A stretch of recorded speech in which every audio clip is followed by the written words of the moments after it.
and intelligent hecklers. They're all It's like real easy questions. You can tell them anything, right? Yeah, but they don't see it. so everybody has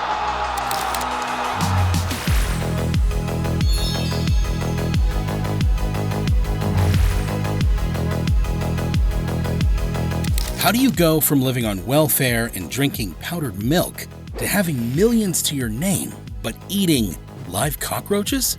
Ask Joe Rogan. Whether you know him from Fear Factor, stand-up comedy, or his controversial soundbites, we can all agree that this man has gradually become a household name through a winding journey no one, even himself, could have predicted. But how exactly did he get here? This is the story of a poor boy who spent his childhood terrified of being a loser to now being the host of the #1 podcast in the world and with a net worth of over $100 million. I'm back here right now backstage. I'll be interviewing the fighters as they come out of the octagon, and I'll also be previewing... Joe Rogan was born as Joseph James Rogan to Susan and Joseph Sr. Rogan on August 11, 1967 in Newark, New Jersey. Though he didn't spend much time in the Garden State, moving to San Francisco with his mom at just 5 years old following his parents' divorce, those early years were extremely influential to him becoming the person he is today. Specifically, the years spent around his now estranged dad. Though he says he was fortunate to never have been beaten himself, his dad, who he has described as an Italian psychopath, often beat his mom in front of him, creating some of his most profoundly painful memories to this day. He credits these memories as putting the fight and desire to defend himself in him at a young age, which came to be incredibly useful through his whole childhood. Through time and effort, you build a stronger human. You build a stronger body. After his parents finally divorced, Joe moved to San Francisco with his mom, where she eventually remarried a couple years later. Though he liked his stepfather a lot more, Joe still struggled in other areas. He may be well built today, but he says, as a kid, he was really tiny and easily picked on. In addition to his small, lanky stature, it didn't help that he was often the new kid at school trying to fit in. At age 11, Joe moved again from San Francisco to Gainesville, Florida, and yet again another 2 years later to a small town in Massachusetts, where he would eventually graduate high school. Despite the bullying that followed him from school to school, Joe says that those experiences led him to making one of the biggest decisions in his life, which was to get involved with martial arts. So, at age 14, after he'd had yet another helpless experience with a bully, he decided to start taking karate and taekwondo. Though he credits martial arts as the first thing in his life that ever made him feel like he wasn't going to be a loser, it quickly became more than just about protection. It became a passion, and he had a knack for it. Just 5 years after starting martial arts, Joe won the U.S. Open Championship Taekwondo lightweight tournament and went on to hold the Massachusetts champion title for 4 years in a row, while also starting to compete in amateur kickboxing. Despite achieving a reputable 2-1 kickboxing record by age 21, however, Joe decided to retire from competing, given the severe migraines he had started experiencing from repeated head injuries. A necessary but tough decision. Little did he know, his time in the fighting world was far from over, and he would be reuniting with it years later in a profound and lucrative way.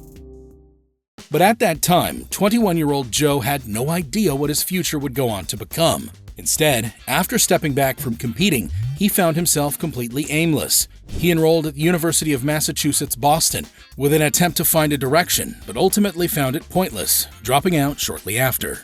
Unable to see himself with a 9-to-5 job, Joe kept himself afloat with several one-off jobs before getting inspiration for his next steps at none other than the gym, except this time, it wasn't for something fighting related. Instead, though Joe never had any intention of pursuing a career in comedy, his friends at the gym who always encouraged his humor convinced him to try stand-up. Rogan was hesitant at first, but the truth was, aside from martial arts, Joe did have an interest in comedy from an early age, thanks to Richard Pryor's Live on Sunset Strip special in 1982 that left a profound impression on him. So, on August 27, 1988, Joe performed his first ever stand-up set at the Stitches Club in Boston. Unlike martial arts, however, Joe did not find success in the comedy space as quickly. He said that for years and years he was not making any money and was struggling to connect with his audiences. Fortunately, his love for the genre and commitment to the craft kept him going, while a number of odd jobs kept his bills paid. And then, one fateful night, after convincing a comedy club owner in Boston to let him try out his new stand-up material, he caught the attention of talent manager Jeff Sussman, who offered to take him on as a client. Using this momentum, Rogan moved to New York City in 1990 to expand his horizons. Though he was still struggling financially, having to live with his grandpa in New Jersey for the first 6 months, he loved being able to refine his blue comedy stand-up style, and more than anything, he felt that for the first time in his life, he had a clear path ahead of him as a stand-up comedian. That path eventually led him to Los Angeles in 1994, where he had his first national television stand-up appearance on MTV's Half-Hour Comedy Hour. At that point, Rogan's craft was much improved, and he expected the success of that performance to only lead to more comedy. But instead, it led to his manager getting competing offers for Joe to do something he had never given a thought about before: acting. Though he was hesitant delving into this unknown arena, Joe decided to give it a go, accepting a deal with Disney. Rogan went on to act in a handful of shows, but ultimately admitted that he mainly did it for the money, saying that when he got his first check from Disney, it changed his financial life. Having grown up poor, he finally felt a huge weight lifted off his shoulders. But the money only went so far. Eventually, Rogan got tired of the gig and decided to step away from TV. And at that point, he had enough money saved up not just from acting, but from his growing reputation and pay as a regular stand-up comic at the Comedy Store, one of Hollywood's biggest comedy venues. A long way from that small club in Boston in 1988, where he started this journey. Despite the traction he was getting as a comedian, however, life had other plans for him, specifically a reunion planned. Around the time he left acting, there was a small company that was trying to get traction and build a name for itself, the company we all know well today, the UFC.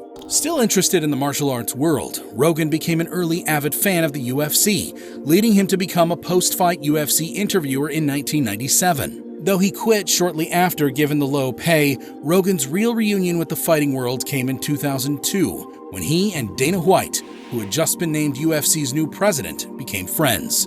At one tournament, Rogan was talking with Dana White about a number of up-and-coming fighters across the world. When Dana asked him if he wanted to do fight commentary, similar to comedy, Rogan had never had an intention of working in the fighting world beyond being a fighter himself. But Dana eventually talked him into doing it just for one show, the UFC 37.5 event, and the rest was history.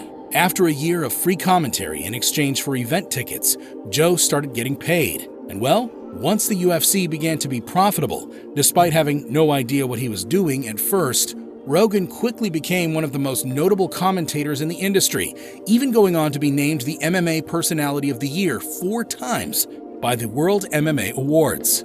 As the UFC's fame grew, so did Rogan's, within the fighting world. That is, until his growing host reputation led him to his most mainstream exposure up until that point: Fear Factor. While Joe himself didn't participate in the skin-crawling challenges, except for that time he ate a live cockroach, he became the face of the sensationalized reality show, hosting it for all 6 seasons.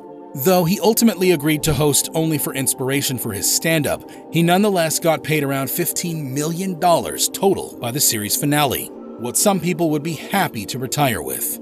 Joe, however, never lost sight of what pulled him out of his rut back when he was 21. Thanks to Fear Factor's national exposure, Joe's stand-up audiences grew in size as well, and he went on to record a handful of comedy specials.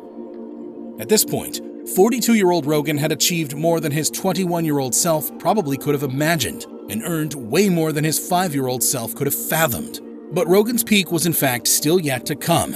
In 2009, he started a free podcast with his fellow comedian friend, Brian Redban, with the goal of just sitting in front of laptops bullshitting. However, by 2013, Rogan and Redban's professional relationship had started to fray, ultimately leading to Rogan firing Redban for his lack of technical expertise and co-hosting skills to make the show a hit. Though the two are reported to still be friendly, unfortunately for Redban, Rogan seems to have been correct. After firing Redban and naming the podcast The Joe Rogan Experience, Rogan went on to singularly host what is now known as the #1 podcast in the world. Whether it keeps holding that title or not, Rogan may not care. The Joe Rogan Experience will forever have brought Rogan international fame, both good and bad. And not to mention, one of the largest deals in podcasting history, a whopping $200 million exclusive contract with Spotify. Whether you love him or hate him, it's undeniable that Joe Rogan has come a long way from food stamps in a small city. Though he's made a number of enemies along the way, including his own father who claims his son has lied about his character, Rogan's personality, versatility, drive, and commitment to his own authenticity have also made an empire for him. These days, while Rogan still does stand up whenever he can, he's focused more on his podcast and other ventures. It begs the question, what else will he be adding to his rags to riches story?